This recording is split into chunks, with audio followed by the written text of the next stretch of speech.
किसान भाइयों, हम लोग गेहूं की जो फसल लगाए उसमें यूरिया का प्रयोग कब करना चाहिए और कैसे करना चाहिए। हमारे बहुत सारे किसान साथी जो है यूरिया का प्रयोग करते समय कुछ गलतियां कर देते हैं, जिससे हमारी गेहूं की फसल में बहुत अच्छा रिजल्ट नहीं मिल पाता है। तो हमें यूरिया गेहूं में किस तरीके से देना चाहिए और कितनी डालना चाहिए और कौन कौन सी सावधानियां रखनी चाहिए यूरिया से, जिससे हमारी गेहूं से एक अच्छा उत्पादन मिल सके। क्योंकि गेहूं के में जो है पौधों को यूरिया का जो है बहुत आवश्यक तत्व होता है, यानी नाइट्रोजन जब पौधों को सही नहीं मिल पाता है और समय से नहीं मिल पाता है तो हमारे जो है पौधे बहुत अच्छा ग्रोथ नहीं कर पाते।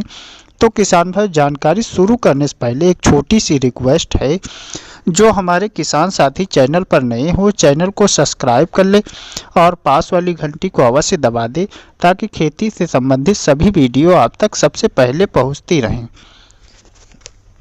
तो किसान भाई, यूरिया हमें गेहूं में कब और कितनी देना चाहिए शुरू करते हैं। जैसे हम बिजाई के समय हमें यूरिया जो है अवश्य देना चाहिए। जैसे गेहूं की हम बिजाई कर रहे हैं उस समय प्रति एकड़ के हिसाब से 20-25 किलोग्राम यूरिया अवश्य मिला दे। होता क्या है, इससे जो हमारे पौधे जमाव करते हैं तो बहुत जल्दी हरे भरे निकलते हैं, यानी तेजी से ग्रोथ स्टार्टिंग में ही करना स्टार्ट कर देते हैं।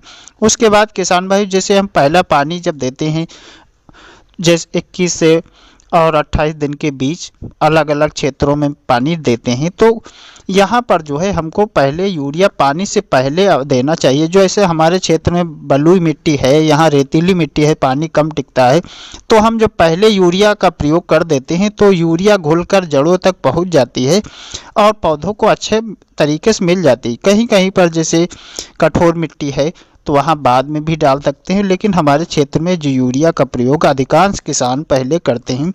उसके बाद किसान भाई, जैसे दोबारा यूरिया हमको प्रयोग करना है तो पहले सिंचाई के 4-5 दिन बाद जो है पहले देख ले आप अपनी फसल में खरपतवार तो नहीं है।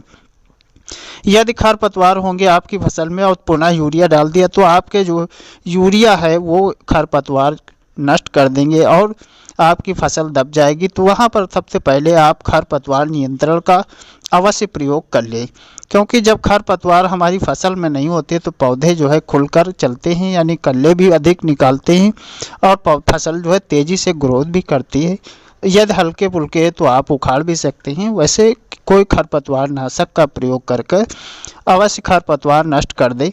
उसके बाद किसान भाई आप यूरिया दें, यानी पानी के बाद भी हल्की यूरिया दें। किसान भाई, यहाँ पर ये हम बार बार इसलिए बता रहे क्योंकि एक साथ यूरिया बहुत ज़्यादा डालने से पौधों को संपूर्ण नहीं मिल पाती है और ज़मीन में नष्ट हो जाती है। जैसे हमें यूरिया जो डालना है उसका आधा भाग जो है, मान लीजिए 30 किलोग्राम यूरिया पानी से पहले दे दे और 30 किलोग्राम यूरिया जो है पानी के बाद प्रयोग करें। किसान में थोड़ी थोड़ी करके आप यूरिया का प्रयोग करेंगे तो पौधे जो हमारी नाइट्रोजन की आवश्यकता होती है समय समय पर मिलती रहेगी और फसल आप तेज़ी से ग्रोथ करते रहेंगे।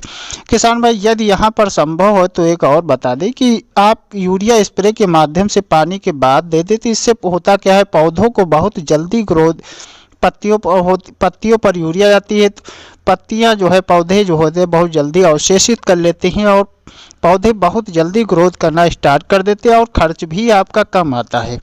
तो यदि आपको संभव है तो आप स्प्रे के माध्यम से बाद में यूरिया दे सकते हैं।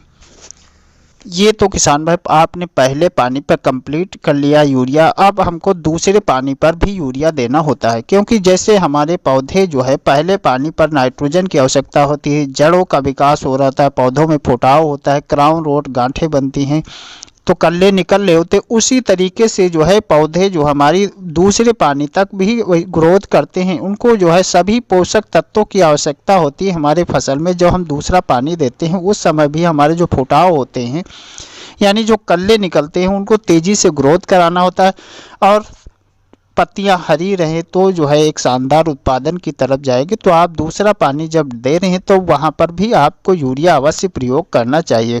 किसान भाई, यूरिया देते समय यदि इन बातों का ध्यान आप रखेंगे तो आप गेहूं से एक शानदार उत्पादन निकाल सकते हैं। किसान भाई, यह जानकारी अच्छी लगी है चैनल को सब्सक्राइब कर लीजिए और पास वाली घंटी को अवश्य दबा दीजिए, ताकि खेती बाड़ी संबंधित सभी वीडियो आप तक सबसे पहले पहुंचती रहें। धन्यवाद। जय जवान जय किसान।